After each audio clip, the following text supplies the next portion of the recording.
तामुलपुरनि खैरानियाव गिबि मन्त्रि हेमन्त बिश्व शर्माया फाग्लादिया दैसानि सायाव दालां लुनायनि अन्थाइ खाम्फा गायसनदों।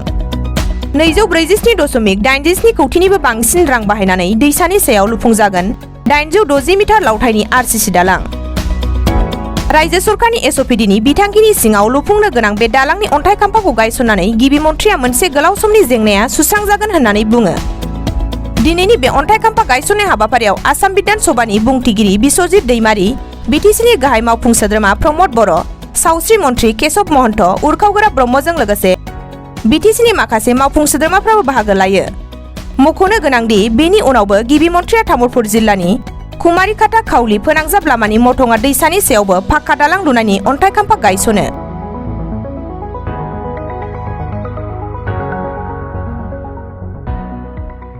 সাংবাদিক বন্ধুসকল, আজি আমাৰ তামোলপুৰত কেইবাটাও উন্নয়নমূলক আঁচনিৰ কাম আমি আৰম্ভ কৰিলোঁ। তামোলপুৰত এখন মেডিকেল কলেজ নিৰ্মাণৰ বাবে গৃহমন্ত্ৰী অমিত শ্বাহ ডাঙৰীয়াই আধাৰশিলা ৰাখিছিলে। সম্পূৰ্ণ নিবিদা প্ৰক্ৰিয়া সম্পূৰ্ণ কৰাৰ পিছত আৰু পুঁজিৰ অনুমোদনৰ পিছত আজি প্ৰায় 686 কোটি টকা ব্যয় কৰি আমি তামোলপুৰ মেডিকেল কলেজ নিৰ্মাণৰ কাম আজিৰ পৰা আৰম্ভ কৰিলোঁ আৰু আজিৰ পৰা ইয়াতে নন ষ্টপ কাম আৰম্ভ হ'ব। টোটেল কিমান টকাৰ ছাৰ আজি ইয়াত মই কৈ গৈ আছোঁ। দ্বিতীয়তে আমাৰ ইয়াত 247 কোটি টকা ব্যয় সাপেক্ষ পাগলাদিয়া আৰু কালা নদীৰ ওপৰত তিনিখন, এখন 980 মিটাৰ, এখন 150 মিটাৰ, এখন 30 মিটাৰত 3খন দলঙৰ কাম আৰম্ভ হ'ব। গতিকে 680 আৰু 250 কোটি যদি ধৰে তেতিয়াহ'লে কিমান হ'ব? 900 প্ৰায় 882 কিবা এটা হ'ব। ইয়াৰ লগত আমি মটংগা আৰু বাল্টি নদীৰ ওপৰত 4খন আমি দলং নিৰ্মাণ কৰিম। তাৰো আজি আধাৰশিলা ৰাখিলোঁ, 30 কোটি টকা ব্যয় হ'ব। ইয়াৰ লগতে তামোলপুৰত এখন মিনি ষ্টেডিয়াম নিৰ্মাণৰ কাম আৰম্ভ কৰিলোঁ, য'ত প্ৰায় 10 কোটি টকা ব্যয় কৰা হ'ব। লগতে আজি আমি ইয়াৰ 9টা আদৰ্শ অংগনবাদী কেন্দ্ৰ আৰু 2খন আদৰ্শ স্কুল CBSE মডেলৰ, এখন নাগৰিজুলি আৰু আনখন আছিলে কুমাৰিকাটা। নাগৰিজুলি আৰু কুমাৰিকাটাত 2খন স্কুলৰ আজি আমি শুভ উদ্বোধন কৰিলোঁ। ইয়াত CBSE আৰ্হিত এই স্কুল 2খনে শিক্ষা দিব। গতিকে আজি বহুতকেইটা অনুষ্ঠানো আৰম্ভ হ'ল আৰু প্ৰায় 1000 কোটি টকাৰ উন্নয়নমূলক আঁচনিও আজিৰ পৰা আৰম্ভ হ'ল। আপুনি ভাষণ প্ৰসংগত দুটা কথা কৈছে। আজিৰ এই গৌৰৱৰ দিনটোতে অতি সোনকালে আপুনি গোটেই জিলাৰ যিমান কাৰ্যালয় আছে গোটেইখিনি কৰিব আৰু লগত বিজ্ঞান কলেজ এখন কৰাৰ কথা কৈছে। কি আমি তামোলপুৰত এখন যিহেতু মেডিকেল কলেজ হ'ল আৰু মেডিকেল কলেজত পঢ়িবৰ কাৰণে যদি হায়াৰ ছেকেণ্ডেৰী পৰ্যায়ত ছায়েন্স ষ্ট্ৰীম নাথাকে, ল'ৰা ছোৱালীটো পঢ়িব নোৱাৰিব। সেইকাৰণে আমি তামোলপুৰত বিজ্ঞান শিক্ষাৰ ওপৰত আমি জোৰ দিম। দ্বিতীয়তে আমাৰ জিলা গঠন হ'ল, কিন্তু উপায়ুক্ত আৰু SP ইয়াত কাম কৰি আছে। জিলাখনক অহা 6 মাহৰ ভিতৰত আমি পূৰ্ণাংগ ৰূপ দিম।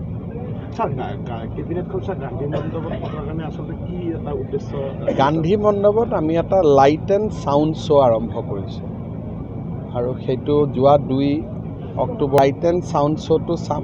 বিষয়াসকলে, মন্ত্ৰীসকলেও চাব আৰু লগতে লাইট এণ্ড ছাউণ্ড শ্ব'টো জনপ্ৰিয় হ'ব। আমি চোৱাৰ পিছত নিশ্চয় ৰাইজেও তাক চাব আগ্ৰহ কৰিব।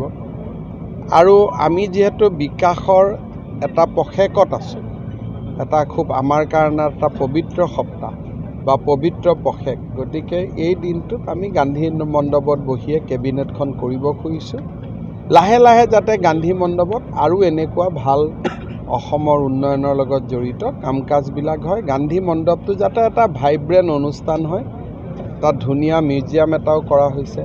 নহ'লে অকল মাত্ৰ 2 অক্টোবৰত ৰাইজ গান্ধী মণ্ডপত যায়, 1 ঘণ্টা থাকে আৰু তাৰ পিছত গোটেই বছৰটো গান্ধী মণ্ডপটো পাহৰি যায়। এতিয়া দিল্লী নিৰ্বাচনত এটা কথা স্পষ্ট হৈ পৰিছে যে বিজেপিৰ যথেষ্ট উত্থান আছে, যদিও আপে চৰকাৰ বনাব, কিন্তু বিৰোধীৰ ভূমিকা যথেষ্ট সবলভাৱে সকলোৱে কৈছিল যে বিজেপিয়ে 60-70খন আসন পাব আৰু বিজেপিয়ে যথেষ্ট আগুৱাই গ'ল। হয়তো গুজৰাট আৰু হিমাচলৰ ইলেকশ্যন নাথাকিলে আমি হয়তো একেবাৰে আৰু আগলৈকে যাব পাৰিলোহেঁতেন। অহাকালিও গুজৰাটত খুব ভাল ৰিজাল্ট হ'ব বুলি আমি আশা কৰিছোঁ, খুব ভাল ৰিজাল্ট হ'ব বুলি আশা কৰিছোঁ। কিন্তু এটা কথা যে 5 বছৰত বহুতবিলাক মাজে মাজে ইলেকশ্যন হৈ থাকিব। এটা কথা গোটেই ইলেকশ্যনৰ পৰা এটা কথা আমি ধৰিব পাৰোঁ যে মোদী ডাঙৰীয়াৰ জনপ্ৰিয়তা ঊৰ্ধ্বমুখী হৈ আছে, জনপ্ৰিয়তা বাঢ়ি গৈ আছে প্ৰতিটো দিনত। ছাৰ BTRত 125খন অপ্ৰাদেশিত হাইস্কুল আছে, তেওঁলোকেতো সুধি আছে এই বিষয়বিলাক প্ৰমোদ বড়ো ডাঙৰীয়া। ছাৰ আৰু এটা মই লাষ্ট তামোলপুৰৰ এটা ডাঙৰ সমস্যা মানুহখিনি কৈ আছে, হাতী মানুহৰ সংঘাতটো ছাৰ ডাঙৰ এটা সমস্যা। এইটো এটা বহুত ডাঙৰ সমস্যা আৰু পানেৰীটো হাতীৰ বহুত ডাঙৰ হাতীবিলাক এখন বাগানতে বন্ধ হৈ আছে। আমি ফৰেষ্টৰ লগত পাতি আছোঁ যে কি কৰিব পাৰি, কিন্তু হাতীবিলাকটোতো মাৰিবও নোৱাৰি, তেওঁলোকক খেদিব লাগিব এটা জংঘলৰ ফালে, জংঘলো কমি আহি আছে। সমস্যাটো দেখা যাওক কেনেকৈ কৰিব। ছাৰ অন্য এটা কথা সুধিব বিচাৰিছোঁ অকণমান, 19 ডিচেম্বৰলৈকে বিকাশৰ এটা প্ৰজেক্টটো চলিব, 11খন জিলাত সামৰি লোৱা হৈছে প্ৰথম পৰ্যায়ত, তাৰপাছত সকলোবোৰ জিলাই অন্তৰ্ভুক্ত হ'ব। ইয়াৰ পিছত 5 জানুৱাৰীৰ পৰা 20 জানুৱাৰীলৈ আৰু 11-12খন জিলাত আহিব, 3টা পৰ্যায়ত আৰু শেষত বৰাক উপত্যকা। গতিকে 31 মাৰ্চৰ আগতে বা ফেব্ৰুৱাৰীৰ আগতে আমি গোটেই অসমতে সকলোতে 1000 কোটি টকাৰ আঁচনি নহ'ব, ক'ৰবাত 200 কোটি, ক'ৰবাত 400 কোটি, ক'ৰবাত 1000 কোটি, এই ধৰণে আমি আগবাঢ়িম।